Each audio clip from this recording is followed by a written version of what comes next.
Hello बच्चों, कैसे हो आप सब। तो आई होप हमारा जो क्लास 12 फिजिकल केमिस्ट्री का इलेक्ट्रोकेमिस्ट्री चैप्टर चल रहा है उसका लेक्चर 1 आप सबने देख लिया होगा। तो आज हम लेक्चर 2 के साथ आगे बढ़ रहे हैं और इस लेक्चर 2 के अंदर हम लोग construction and working of galvanic cell पढ़ेंगे। बहुत ही इंपॉर्टेंट टॉपिक है।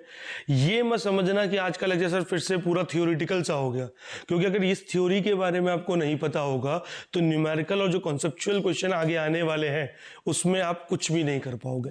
समझ में आया? क्योंकि देखो, कॉन्सेप्ट या बेस बिल्डिंग ही तो सबसे जरूरी है। हम लोग कहते हैं सर क्वेश्चन में अप्रोच नहीं लग रहा। क्यों नहीं लग रहा? क्योंकि बेसिक्स ठीक नहीं है। कॉन्सेप्ट की बिल्डिंग उस तरीके से नहीं है जिस तरीके से होनी चाहिए, और वो इस वजह से नहीं होती क्योंकि कंपटीशन में एक माइंडसेट सेट कर दिया गया है कि सब कुछ टिप्स पे होना चाहिए, सब कुछ मतलब वन वर्ड में ही अब सब कुछ दिमाग में होना चाहिए। ऐसा नहीं है। कुछ चीजों के लिए कुछ पैटर्न्स निभाने जरूरी है और वो पैटर्न्स कॉन्सेप्ट की बेस बिल्डिंग बहुत जरूरी है। ठीक है, तो चलो आओ सीधा स्टार्ट करते हैं। तो आज हमारा टॉपिक क्या है? Construction and working of galvanic cell. तो बेटा देखो, यहाँ पे हम गैल्वेनिक सेल की बात करें तो जिस गैल्वेनिक सेल के साथ हम पढ़ाई शुरू कर रहे हैं वो गैल्वेनिक सेल है हमारा जिंक कॉपर सेल। और जिंक कॉपर सेल की अगर मैं बात करूं तो जिंक कॉपर सेल को हम प्यार से डैनियल सेल भी कहते हैं। अब वही वाली बात है भाई, मार्केट में मान लो भाई टीवी के रिमोट का जो सेल है वो एवरेडी, पैनासोनिक, निप्पो अलग अलग ब्रांड से बिकते हैं। जिसने बनाया उसने अपनी ब्रांडिंग कर दी।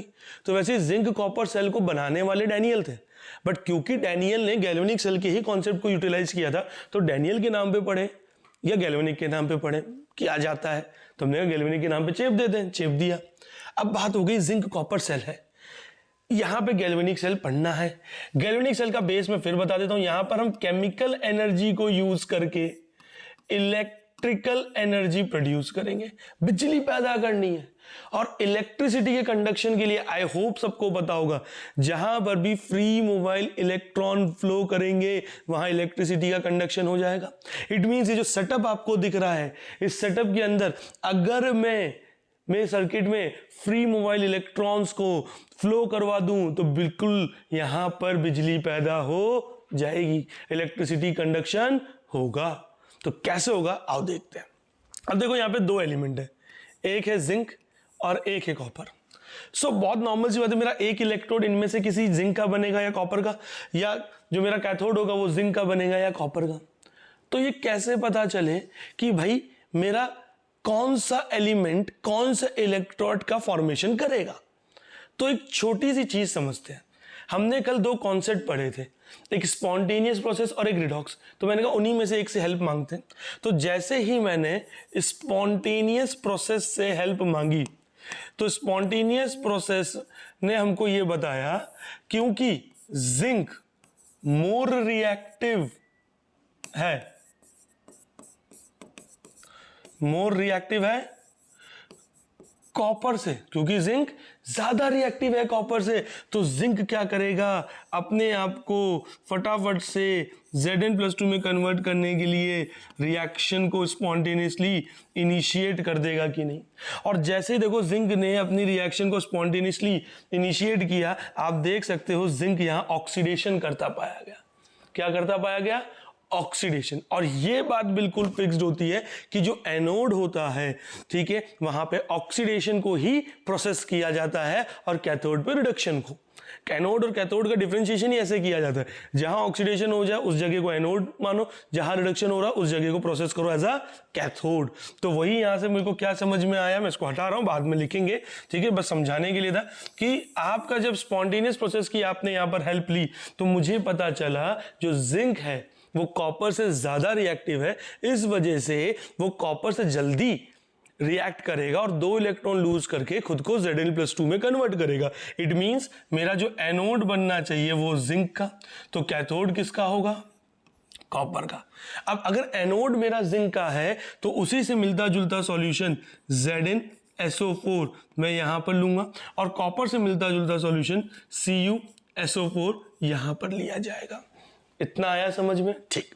अब आप देखिए जो ZnSO4 है, इस ZnSO4 को ध्यान से देखोगे तो जैसे ही ये सॉल्यूशन फॉर्म में होगा तो इसके इस तरीके से Zn+2 और SO4 -2 इस तरीके से ये डिसोसिएटिंग फॉर्म में रहेगा।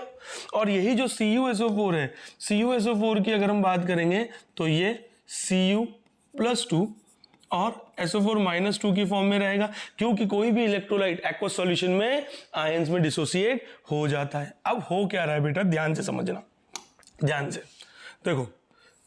मान लेते हैं ये तुम्हारा जिंक एनोड है, ठीक है। अब हो क्या रहा है, यहां पे ये Zn+2 आयन है। ये आयन जैसे ही इस इलेक्ट्रोड से जाके सॉल्यूशन का जो आयन है कोलिजन करेगा, तो ये जो इलेक्ट्रोड है या तो ये अपने अंदर से इलेक्ट्रॉन सॉल्यूशन में लूज करेगा या फिर अपने अंदर से Zn+2 आयन को रिलीज करेगा। तो Zn+2 जब हमारे एनोड वाले जिंक इलेक्ट्रोड से जाके कोलाइड करता है तो ये इलेक्ट्रोड के पास ना इनमें से ही दो वर्किंग होती है। तो देखा गया है कि जब Zn+2 हमारे जिंक इलेक्ट्रोड से टकराएगा, कोलिजन करेगा, तो ये जो इलेक्ट्रोड है ये अपने अंदर से Zn+2 आयन सॉल्यूशन में रिलीज करेंगे। क्या करेंगे? Zn+2 आयन रिलीज करेंगे। इट मींस जैसे ये टकराया तो मैं बोल सकता हूं कुछ पोर्शन, ये पोर्शन इलेक्ट्रोड का टूटा और Zn+2 बन गए, ये सॉल्यूशन में आ गए। और आप खुद सोचो, जैसे ही Zn+2 बना होगा तो हुआ क्या होगा कि जिंक जो सॉलिड में होगा, जैसे उसने खुद को Zn+2 एक्वस में कन्वर्ट किया तो उसने दो इलेक्ट्रॉन लूज किए होंगे और वो दो इलेक्ट्रॉन आपके एनोड के इलेक्ट्रोड में फ्री होके रह गए कि नहीं रह गए? Is that clear? तो अगर आप ध्यान से देखोगे तो इन्हीं इलेक्ट्रोड्स को यहां से यहां फ्लो करने का मौका भी मिलेगा कि नहीं? आया समझ में? अब ये जो सारी कहानी हुई ये कहां पर हुई? एनोड पर हुई। इसीलिए हम इसको एनोड रिएक्शन भी बोलते हैं। और दूसरी चीज आप ये देखो, यहां पे अगर जिंक को आप देख पा रहे हो तो क्लियरली जिंक आपको ऑक्सीडेशन करता हुआ नजर आ रहा है। क्या नजर करता हुआ आ रहा है? ऑक्सीडेशन करता हुआ नजर आ रहा है। इसीलिए इस एनोड रिएक्शन को हम ऑक्सीडेशन हाफ सेल रिएक्शन भी बोल सकते हैं। इसीलिए इस एनोड रिएक्शन को बेटा हम ऑक्सीडेशन हाफ सेल रिएक्शन भी बोल सकते हैं। अब इधर आ जाओ। अब सिमिलरली ये जो Cu+2 है, ठीक है, ये यहां पे जब कोलिजन करेगा तो अगेन सेम, जैसे अभी मैंने आपको बताया था कि Zn+2 आयन जब इलेक्ट्रोड पे टकरा रहा था तो दो पॉसिबिलिटी थी, या तो इलेक्ट्रॉन निकल आए या आयन। तो वैसे Cu+2 जब यहां टकराता है तो आपका जो इलेक्ट्रोड है वो दो इलेक्ट्रॉन, इस बार ये इलेक्ट्रॉन लूज करता है। क्या लूज करता है? इलेक्ट्रॉन। तो इसी इलेक्ट्रॉन को कॉपर क्या करता है? ग्रैब करता है और खुद को Cu सॉलिड बना के, खुद को Cu सॉलिड बना के क्या करेगा? वो खुद को Cu सॉलिड बना के इलेक्ट्रोड पे डिपॉजिट होना स्टार्ट कर देगा। तो इस तरीके से आपका Cu+2 या कॉपर आपका डिपॉजिट होना स्टार्ट हो जाता है। तो आप क्लियरली देख सकते हो यहां से यहां पे कॉपर चार्ज डिक्रीज कर रहा है, इसका मतलब उसका रिडक्शन हो रहा है। क्या हो रहा है? रिडक्शन हो रहा है। तो यहां पे होने वाली रिएक्शन को मैं कैथोड रिएक्शन या फिर रिडक्शन हाफ सेल रिएक्शन का दर्जा दे सकता हूं। कोई डाउट? चलो देखो, एकदम आराम आराम से समझना है। तो एनोड साइड क्या हुआ? जिंक ने अपने दो इलेक्ट्रॉन लूज करके Zn+2 में कन्वर्ट हुआ। इसका मतलब इलेक्ट्रोड का कुछ पोर्शन खुल के सॉल्यूशन में Zn+2 के फॉर्म में चला गया। इधर क्या हुआ? जैसे Cu+2 टकराए तो दो इलेक्ट्रॉन इलेक्ट्रोड्स ने छोड़े, जिससे Cu+2 ने अपने आप को Cu सॉलिड बना के इस पर डिपॉजिट होना स्टार्ट कर दिया। अब आप देखो बेटा, यहां पे दो इलेक्ट्रॉन आ गए तो ये एनोड पे एक्स्ट्रा इलेक्ट्रॉन्स है, तो ये इलेक्ट्रोड कैसा हो गया? नेगेटिव। इसी वजह से मैंने शुरुआत में आपको बताया था कि गैल्वेनिक सेल में एनोड एक्ट एज पॉजिटिव। अब यहां से क्योंकि इलेक्ट्रॉन्स, यहां से ये इलेक्ट्रोड इलेक्ट्रॉन्स को सॉल्यूशन में छोड़ रहा है तो यहां पे आपके पॉजिटिव चार्ज एक्सेस में हो जाएंगे, पॉजिटिव चार्ज एक्सेस में हो जाएंगे। इसी वजह से कैथोड को हमने यहां पे पॉजिटिव बोला है। आया समझ में? अब होता क्या है, इस पूरी साइकिल को भाई इधर पॉजिटिव इधर नेगेटिव, ठीक है, अब ये इलेक्ट्रॉन लूज करता जाएगा तो उसका इलेक्ट्रॉन खत्म भी तो हो सकते हैं। तो इसी वजह से ये दो इलेक्ट्रॉन को देखो यहाँ पे पाथ मिला है, ये दो इलेक्ट्रॉन यहाँ पर जाएंगे और जैसे ये दो इलेक्ट्रॉन जाएंगे सर्किट को पूरा करेंगे तो देखो आपका यहाँ इलेक्ट्रॉन फ्लो हो रहा है कि नहीं हो रहा। और जैसे ही सिस्टम में इलेक्ट्रॉन फ्लो स्टार्ट हो गया इसका मतलब इलेक्ट्रिसिटी प्रोड्यूस हो गई, इलेक्ट्रिसिटी प्रोड्यूस हो गई। तो आप बहुत ध्यान से क्या देख सकते हो कि एनोड साइड दो इलेक्ट्रॉन क्या हुए, जनरेट, इधर जाके वही दो इलेक्ट्रॉन क्या हो रहे हैं, कंज्यूम। इधर जो दो इलेक्ट्रॉन कंज्यूम हो रहे हैं बेटा उसके साथ साथ क्या हो रहा है कि कॉपर गेट डिपॉजिटेड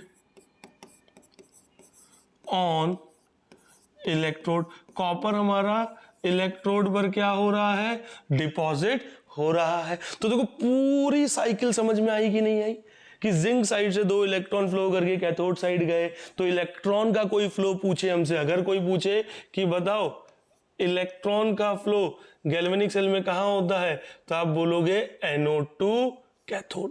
तो अगर इलेक्ट्रॉन का फ्लो एनोड टू कैथोड है तो सबको मालूम है करंट का जो फ्लो होता है वो अपोजिट होता है, तो वो होगा कैथोड टू एनोड। आया बच्चों समझ में?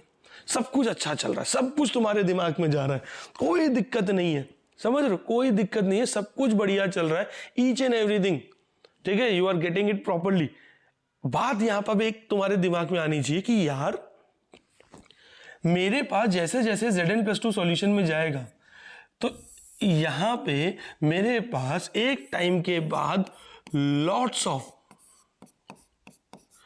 पॉजिटिव आयन हो जाएंगे और यहां पर अगर बात करें तो यहां पर लॉट्स ऑफ नेगेटिव आयन हो जाएंगे। एक साइड बहुत सारा पॉजिटिव चार्ज, एक साइड बहुत सारा नेगेटिव चार्ज, तो इनकी वजह से आपकी इलेक्ट्रिकल न्यूट्रलिटी गॉट डिस्टर्ब, आपकी इलेक्ट्रिकल न्यूट्रलिटी डिस्टर्ब हो जाएगी और ये बैटरी फिर फटने में या बेकार होने में समय नहीं लगाएगी। तो अब ये जो दिक्कत आई, अभी तक सब बढ़िया चल रहा था, सब कुछ काम हो रहा था, इलेक्ट्रॉन फ्लो हो गया अच्छे से, सारा मैटर बढ़िया चल रहा है, सर्किट पूरा कंप्लीट हो रहा है, देखो यहां से इलेक्ट्रॉन गए यहां आए, सब कुछ बढ़िया चल रहा है। बट इसने पंगा कर दिया, किसने पंगा कर दिया कि एक साइड क्योंकि Zn+2 सॉल्यूशन में जाता जा रहा है तो बहुत सारा पॉजिटिव चार्ज, एक साइड से कॉपर डिपॉजिट होता जा रहा है तो सॉल्यूशन में सिर्फ SO4-2 बच रहा है, तो बहुत सारा नेगेटिव चार्ज। इसको कैसे ठीक करें सोचो। तो इसको ठीक करने के लिए बेटा ये जो बीच में मैंने सॉल्ट ब्रिज जैसा लिख रहा है ये इसीलिए लगाया है। तो सॉल्ट ब्रिज का काम क्या होता है बेटा, सॉल्ट ब्रिज में हम अगर बेटा एक थिक विस्कस मीडियम होता है, जैसे पानी एक मीडियम है उसको मैं थोड़ा थिक कर दूं, जेली टाइप, समझ रहे हो, जेली टाइप एक होता है, और साथ में हम इसमें एक इलेक्ट्रोलाइट रखते हैं KCl। तो ये KCl इलेक्ट्रोलाइट इस मीडियम को देखते ही खुद को K+ और Cl- में तोड़ लेगा। अब आप खुद बताओ नेगेटिव को कौन सेटिस्फाई कर सकता है, कौन, पॉजिटिव। तो इस सॉल्ट ब्रिज के through it will go here, और पॉजिटिव को कौन सेटिस्फाई करेगा, नेगेटिव, तो सॉल्ट ब्रिज के थ्रू ये इधर। तो अब समझ में आया सर्किट कैसे कंप्लीट हो रहा है। देखो इलेक्ट्रोनेगेटिव चार्ज इधर से इधर गया, सॉल्यूशन में आया, और यहां से Cl- नेगेटिवली चार्ज इधर आ रहे हैं, तो पूरी एक साइकिल कंप्लीट हो रही है कि नहीं हो रही। और K+ जाके Cl- जाके इधर SO4-2 Cl- इधर जाके Zn+2 को न्यूट्रलाइज कराएंगे और K+ जाके इधर SO4-2 को न्यूट्रलाइज कराएंगे और इलेक्ट्रिकल न्यूट्रलिटी मेंटेन हो जाएगी। तो मैं बोल सकता हूं कि सॉल्ट ब्रिज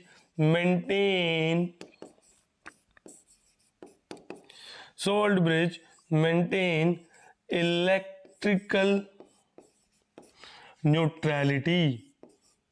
सॉल्ट ब्रिज क्या करता है, इलेक्ट्रिकल न्यूट्रलिटी को बेटा मेंटेन करता है। कोई डाउट, पक्की बात, सब कुछ अच्छे से समझ में आ रहा है? देखो मैंने एक एक चीज इसलिए मार्क करके आपको पूरा बता रहा हूं, फिर इसमें क्या क्या चीजें मतलब दिमाग में बैठी होनी चाहिए वो भी मार्क करा दूंगा। अभी पूरा कॉन्सेप्ट समझो, ये चीज आ गई समझ में कि नहीं आई, कौन सी चीज कहां से, सब कुछ मेंटेन हो गया, बढ़िया गैल्वेनिक सेल काम करना स्टार्ट कर दिया। अब आपके मन में एक सवाल आना चाहिए कि सर आप एक बात बताएं, आप एक बात बताएं कि ये जो KCl है, ये जो इलेक्ट्रोलाइट आपने यहां पे लिया है, ये जो इलेक्ट्रोलाइट आपने यहां पर लिया है, क्या ये हमेशा यही होगा कि कोई और भी हो सकता है? मैंने कहा ये इलेक्ट्रोलाइट कोई और भी हो सकता है। शर्त क्या होनी चाहिए?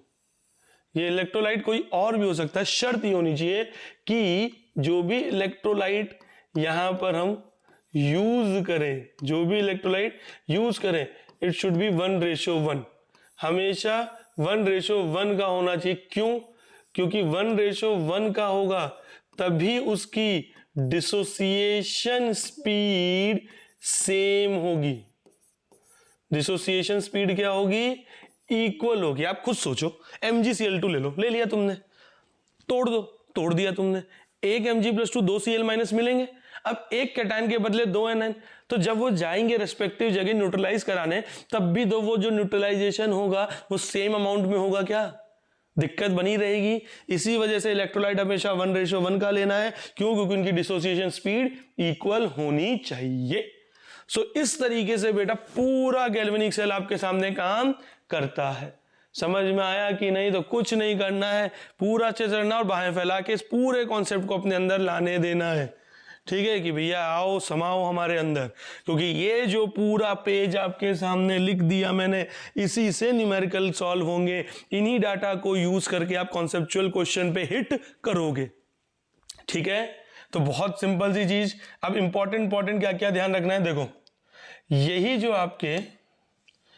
आपके बेटा 2 इलेक्ट्रॉन्स जनरेट हुए ना, ठीक है, इन्हीं को हम कहते हैं नंबर ऑफ इलेक्ट्रॉन ट्रांसफर्ड। और यही जो नंबर ऑफ इलेक्ट्रॉन ट्रांसफर्ड हो रहे हैं गैल्वेनिक सेल में, इसका पता लगाना और इसकी वैल्यू देखनी आनी चाहिए। नहीं तो न्यूमेरिकल में इतनी बेसिक गलती कर बैठोगे ना कि लगेगा भी नहीं गलती हुई है, पर आंसर गलत आएगा। कौन ऑक्सीडेशन कर रहा है, कौन ज्यादा रिएक्टिव है, समझ रहे हो, वो आपको पता होना चाहिए। कौन एनोड पे बैठेगा, कौन कैथोड पे बैठेगा, समझ में, इलेक्ट्रॉन कहां से कहां जा रहे हैं, करंट कहां से कहां फ्लो हो रहा है, ऑक्सीडेशन हाफ सेल रिएक्शन क्या होती है, रिडक्शन हाफ सेल रिएक्शन क्या होती है, सब आपको पता होना चाहिए। तो आप खुद देखो, जिंक ने स्पॉन्टेनियस रिएक्शन स्टार्ट की तो ये पूरा माजरा चालू हुआ, और जैसे जिंक ने स्पॉन्टेनियस रिएक्शन स्टार्ट की, जिंक ने किया ऑक्सीडेशन और कैथोड ने किया रिडक्शन। दोनों चीजें सेल में एक ही टाइम पे हो रही हैं। इट मींस ये ऑक्सीडेशन रिडक्शन साइमल्टेनियसली प्लेस कर रहे हैं। इट मींस यहाँ रिडॉक्स रिएक्शन का अकरेंस भी है कि नहीं। तो दोनों जो प्री कॉन्सेप्ट कल हमने समझे थे लेक्चर 1 में कि इनका गैल्वेनिक सेल की जिंदगी में अगर होना जरूरी है, वो यहाँ पूरा हो रहा है। आई होप आपको यहाँ पे समझ में आया होगा। ठीक है, तो दिस इज ऑल योर्स। अच्छे से इसको देखो, समझो और लिखो। मैं टाइम दे रहा हूं, लिखो।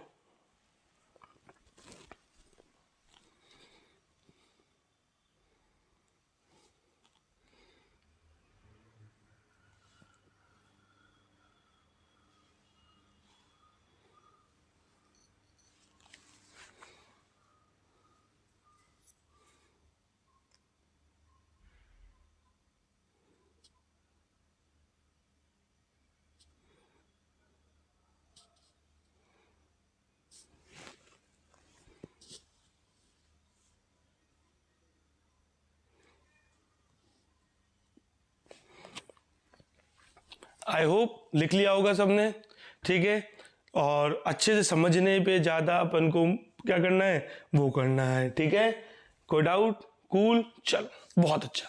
तो कुछ ऐसी चीजें देखते हैं बेटा जहां मैं आपको और अच्छे से, ये डायग्राम थोड़ा सा क्लमजी भी हो गया तो घबराना नहीं है, जैसे जैसे पॉइंट टू पॉइंट मैंने बनाया है वैसे वैसे, तो हर चीज इसलिए एरो वाइज सब कुछ मार्क किया है। सॉल्ट ब्रिज का काम क्या होगा वो आपको यहाँ पर मैंने बताया है, ठीक है, जिससे दिक्कत ना हो। इलेक्ट्रिकल न्यूट्रलिटी किनकी वजह से डिस्टर्ब हो रही है, ये लॉट्स ऑफ पॉजिटिव और लॉट्स ऑफ नेगेटिव आयन की वजह से डिस्टर्ब हो रही है, ये भी आपको यहाँ पर बता दिया है, ठीक है। सब कुछ है इसके अंदर, सब कुछ है। चलो बहुत अच्छे, तो आई होप यहां तक अच्छे से समझ में आएगा, अच्छे से, वेरी गुड वेरी गुड। हटा दूं मैं इसको, चलो मैं क्लियर कर रहा हूं, ठीक है, मैं इसको क्लियर कर रहा हूं। तो let's take a new page, ठीक है, यहां पे नया पेज लेते हैं, ठीक है, आगे बढ़ते हैं। चलिए अब मैं एक छोटा सा मतलब जैसे आपसे सवाल पूछता हूं, ये सवाल भी नहीं, आप ये बताओ बेटा, इसका मतलब अगर कभी भी मुझे गैल्वेनिक सेल बनाना है तो गैल्वेनिक सेल बनाने के लिए जो भी एलिमेंट मैं यूज करूंगा, जो भी एलिमेंट का पेयर मैं यूज करूंगा, उसके अंदर one should be more reactive, yes और नो। भाई जिंक और कॉपर में भी zinc was more reactive, zinc was more reactive, तभी तो उसने स्पॉन्टेनियस रिएक्शन की, तो जो ज्यादा होगा स्पॉन्टेनियस रिएक्शन करेगा। दूसरी चीज, जो मोर रिएक्टिव होगा, जो मोर रिएक्टिव होगा वही आपका स्पॉन्टेनियस प्रोसेस करेगा कि नहीं, और जो स्पॉन्टेनियस प्रोसेस में पार्टिसिपेशन देगा जिसकी वजह से होगी 100%, वो आपका ऑक्सीडेशन करेगा कि नहीं करेगा। और अगर उसने ऑक्सीडेशन कर लिया तो हम उसको किस प्लेटफॉर्म पे प्लेस करेंगे, एनोड के प्लेटफॉर्म पे प्लेस करेंगे। Is that clear? तो ऑटोमेटिकली बेटा, ऑटोमेटिकली जो सेकंड एलिमेंट है, ऑटोमेटिकली जो सेकंड एलिमेंट है वो आपका रिडक्शन करना स्टार्ट कर देगा और उसकी प्लेसिंग कहां पर होगी, कैथोड पे होगी। उसकी प्लेसिंग कहां पर होगी, कैथोड पे होगी। तो कभी भी जिंक और कॉपर के अलावा भी कोई पेयर आपको मिलते हैं जो गैल्वेनिक सेल बना रहे हैं, तो उसके अंदर कौन एनोड पे होगा कौन कैथोड पे होगा, आप इजीली आइडेंटिफाई कर सकते हो।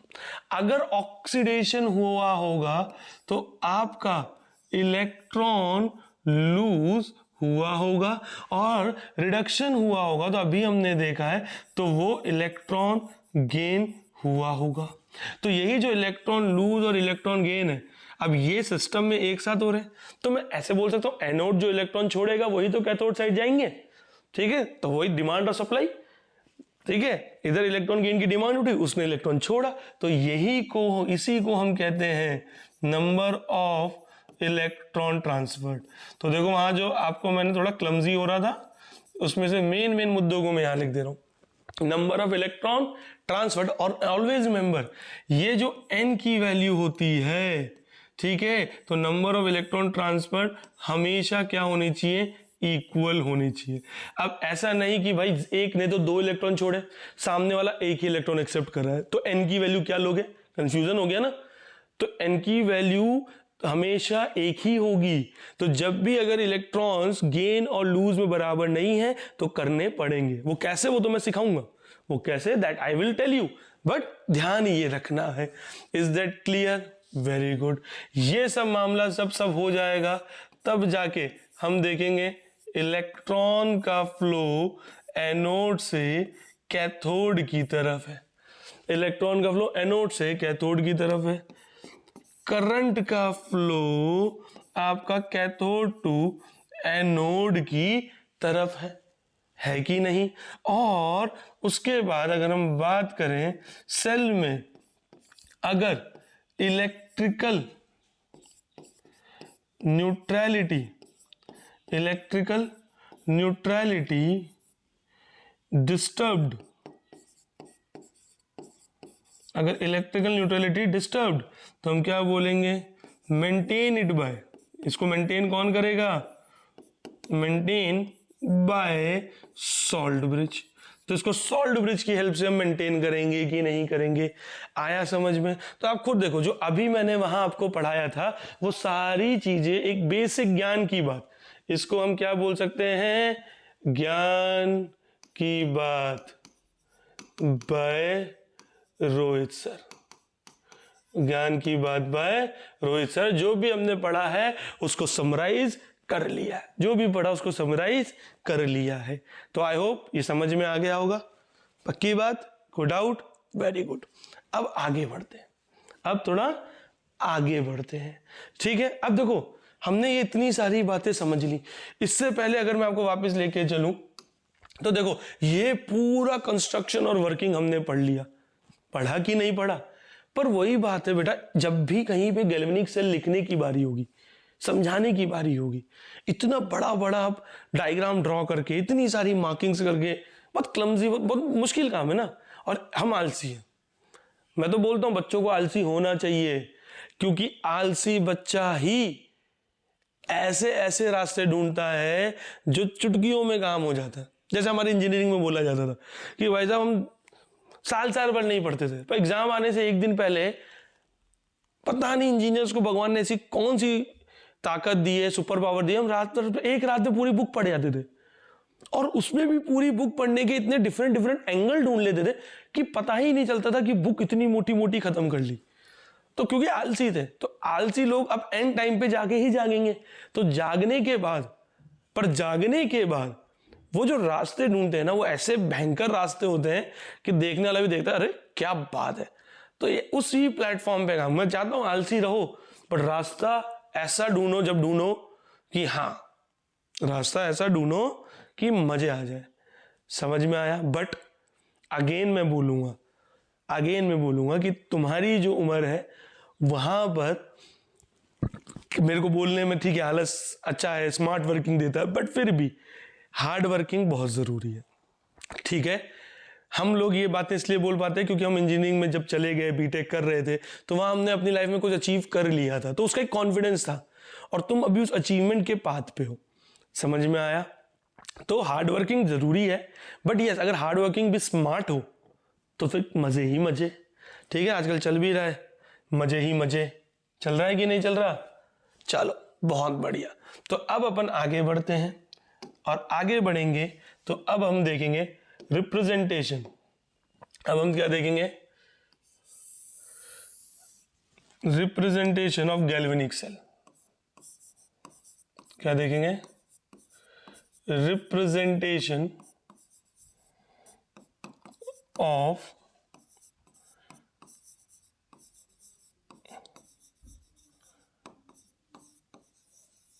Galvanic cell. Is that clear? क्या देखेंगे हम?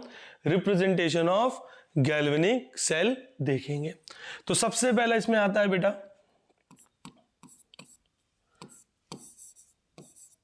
Redox couple.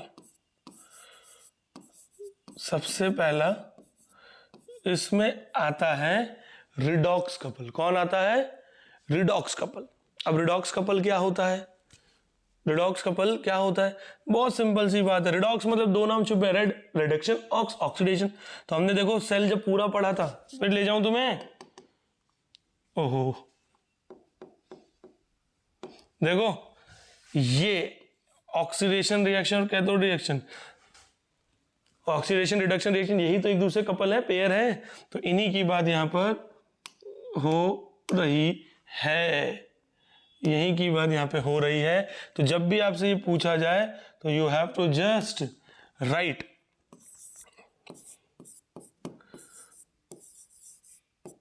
Oxidation half cell reaction. तो कैसे होगा कि जो हमारा जिंक सॉलिड में था उसी ने अपने दो इलेक्ट्रॉन को लूज करके Zn+2 में कन्वर्ट किया, तो इससे बना ऑक्सीडेशन हाफ सेल रिएक्शन। और उसके बाद हम बात करें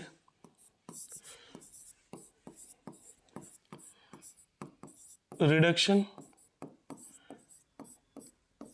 हाफ सेल रिएक्शन, तो यहां पे Cu+2 जो पहले से एक्वस था, मैं बोलूँ याद है फर्स्ट लेक्चर मतलब मिंगल था, वो 2 इलेक्ट्रॉन लेके सिंगल हो गया, तो सिंगल होते ही इसका रिडक्शन भी हो गया कि नहीं, ये हो गया पहला। दूसरा, मन में सवाल आएगा सर रिडॉक्स की बातें करते हो तो रिडॉक्स तो एक ही रिएक्शन होती है, क्यों हमें 2-2 रिएक्शन में फंसा रहे हो?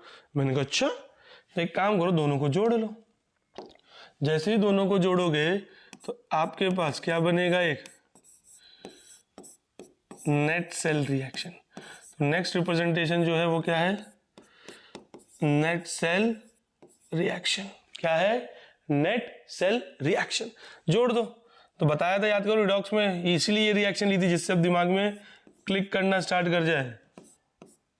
रिएक्टेंट को रिएक्टेंट से जोड़ो, 2 इलेक्ट्रॉन है वो कैंसिल होंगे, और प्रोडक्ट को प्रोडक्ट से जोड़ो।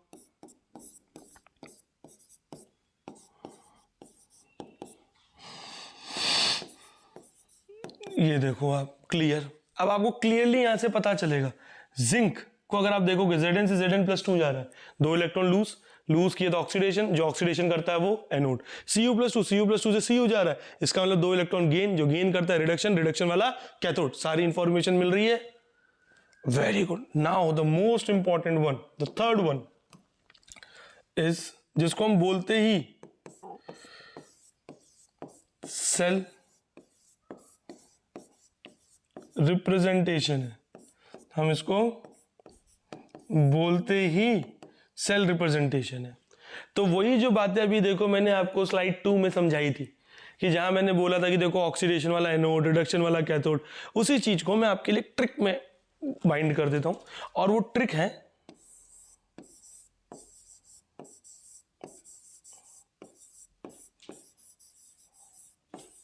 Loan method. वो ट्रिक क्या है बेटा, लोन मेथड। लोन मेथड का मतलब क्या हो गया, लेफ्ट साइड ऑक्सीडेशन, एनोड और नेगेटिव की लेफ्ट साइड पे ऑक्सीडेशन होगा, जिसका ऑक्सीडेशन होगा वो एनोड होगा, और एनोड हमेशा नेगेटिव होगा।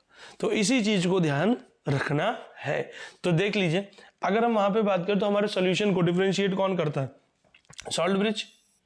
तो यहां पर हम ये 2 बेड पैरेलल लाइन बनाई, ये हमारा सॉल्ट ब्रिज है, ये आ गया लेफ्ट एरिया, ये आ गया राइट एरिया। तो आप ध्यान से देखोगे तो लेफ्ट में जिंक सॉलिड से Zn+2 में कन्वर्ट होगा, और कॉपर Cu+2 से Cu में कन्वर्ट हो रहा है। आपको देखो, अगर आपका फेज चेंज हो रहा है, देखिए सॉलिड से एक्वस जा रहा है तो हम एक सिंगल पैरेलल लाइन से बताते हैं, और पूरा का पूरा वैल्यू चेंज, मतलब वो चेंज हो रहा है तो सॉल्ट ब्रिज का डिफरेंशिएशन। और देखो फिर से यहाँ फेज चेंज है, इसलिए हमने पैरेलल लाइन से उसको सिंगल पैरेलल लाइन से फिर से दिखाया है। Is that clear? तो आई होप यहाँ तक आपको समझ में आ गया होगा। ठीक है, तो रिप्रेजेंटेशन क्या होती है, कैसे चलेगी, ये इस तरीके से। इसका और इसमें कुछ बातें तो उसको अपन नेक्स्ट लेक्चर में आएंगे, ज्यादा बड़ा नहीं कर रहे हैं अपन, छोटे छोटे लेके चल रहे हैं, क्योंकि न्यूमेरिकल वाला लेक्चर बड़ा रखेंगे, न्यूमेरिकल वाला लेक्चर बड़ा रखेंगे। और इसको छोटा रखने के पीछे लॉजिक ये भी है कि जो बच्चे आज से, जिन्होंने आज लेक्चर के बारे में जाना होगा, आज मेरे बारे में जाना होगा, एडटेक साथी प्लेटफॉर्म के बारे में जाना होगा, तो कम से कम अगर उनको बैकअप लेना हो तो वो एक ही दिन में सारा बैकअप ले सके। ठीक है, तो हर पॉइंट ऑफ व्यू से हम आपके साथ जुड़ रहे हैं, हर चीज को ध्यान रख रहे हैं। Is that clear? चलो, तो बहुत अच्छी बात है, बहुत अच्छा आपके साथ लगा आज का लेक्चर लेके। तो एट द एंड, साथ में जुड़ने के लिए, पढ़ने के लिए, और धीरे धीरे अपना प्यार हमारे तक बढ़ाने के लिए बहुत बड़ा थैंक यू बच्चों।